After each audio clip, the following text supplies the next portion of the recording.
സ്റ്റുഡിയോയുടെ 4 ചുമരുകൾക്കുള്ളിൽ തളച്ചിടപ്പെട്ടിരുന്ന മലയാള സിനിമയെ മോചിപ്പിച്ച് വാതിൽപ്പുറങ്ങളിലേക്ക് കൈപിടിച്ചു കൊണ്ടുപോയ സംവിധായകനാണ് PN മേനോൻ.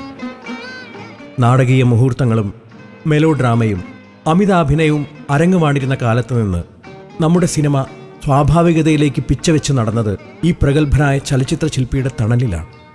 സിനിമയിൽ ഗാനങ്ങൾ അനിവാര്യമല്ലെന്ന് വിശ്വസിച്ചിരുന്ന സംവിധായകനായിരുന്നെങ്കിലും മലയാളത്തിലെ ഏറ്റവും മികച്ച ചില ചലച്ചിത്ര ഗാനങ്ങൾ നാം കേട്ടത് PN മേനോന്റെ സിനിമകളിലാണ്. സിനിമയുടെ ഗൗരവ സ്വഭാവത്തിന് തെല്ലും ഭംഗം വരുത്താതെ പാട്ടുകൾ ചിത്രീകരിക്കുന്ന പതിവായിരുന്നു അദ്ദേഹത്തിൻ്റേത്. 70കളിൽ മലയാള സിനിമ കേട്ട ഏറ്റവും ധീരമായ ശബ്ദം അതായിരുന്നു PN മേനോൻ. അദ്ദേഹത്തിൻ്റെ പ്രതിഭയ്ക്ക് അതിരുകളില്ലായിരുന്നു. ഒരു ചിത്രകാരനായിരുന്നു അടിസ്ഥാനപരമായി. അദ്ദേഹം സിനിമയിലേക്ക് വരുന്നത് പോസ്റ്റർ ഡിസൈൻ ചെയ്തും സിനിമയുടെ കലാസംവിധാനങ്ങൾ ഒരുക്കിയും ആണ്. അതിലൂടെ അദ്ദേഹം ആർജിച്ച പരിചയങ്ങളെ, അനുഭവ സമ്പത്തിൻ്റെ ധാരാളിത്തത്തെ ധൂർത്തമായിട്ട് അദ്ദേഹം സിനിമയിൽ ചെലവഴിച്ചിട്ടുണ്ട്. സിനിമയിൽ റിയലിസത്തിന് വേണ്ടി കലാപരമായി വാദിച്ച ഒരു സംവിധായകനാണ് PN മേനോൻ. പക്ഷേ സിനിമയിൽ ഗാനങ്ങൾക്കുള്ള പ്രാധാന്യത്തെ അദ്ദേഹം ഒരിക്കലും കുറച്ച് കണ്ടിട്ടില്ല. അതിൻ്റെ ഏറ്റവും വലിയ തെളിവാണ് 1965 അദ്ദേഹം സംവിധാനം ചെയ്ത് പുറത്തിറങ്ങിയ റോസി എന്ന സിനിമ. അതിലെ അല്ലിയാമ്പൽ എന്ന് തുടങ്ങുന്ന ഗാനം അത് മലയാളിയുടെ മനസ്സിൽ അനശ്വരമായ ഒരു ഗാനസൃഷ്ടിയായിട്ട് ഇപ്പോഴും തുടരുന്നുണ്ട്.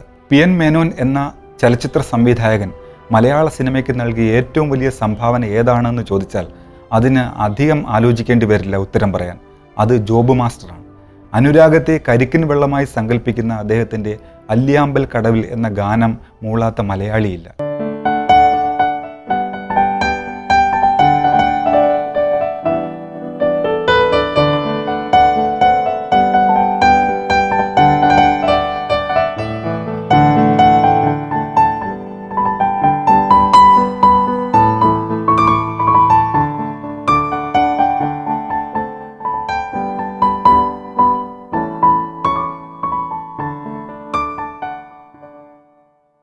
ഈ പാട്ടൊക്കെ ശരിക്കും പറഞ്ഞാൽ അടുത്തൊരു 100 വർഷത്തേക്ക് കൂടി റെഡിയാണ്.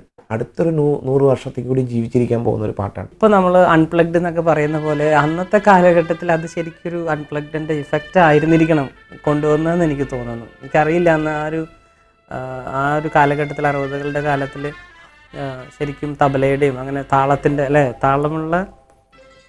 താളമുള്ള പാട്ടുകളുടെ ഒരു ഇടയിൽ ഇത്തരത്തിലുള്ള ഒരു തീർച്ചയായിട്ടും ഒരു വലിയൊരു മാറ്റം തന്നെയായിരിക്കണം കൊണ്ടുവന്നിട്ടുള്ളത്. അല്ലിയാമ്പൽ കടവിലന്നരയ്ക്കു വെള്ളം അല്ലോ നമ്മളൊന്നായി തുഴഞ്ഞില്ലേ പുതുമ്പു വള്ളം നമ്മുടെ നെഞ്ചിലാകെ അനുരാഗ കരിക്കും വെള്ളം അന്നു നെഞ്ചിലാകെ അനുരാഗ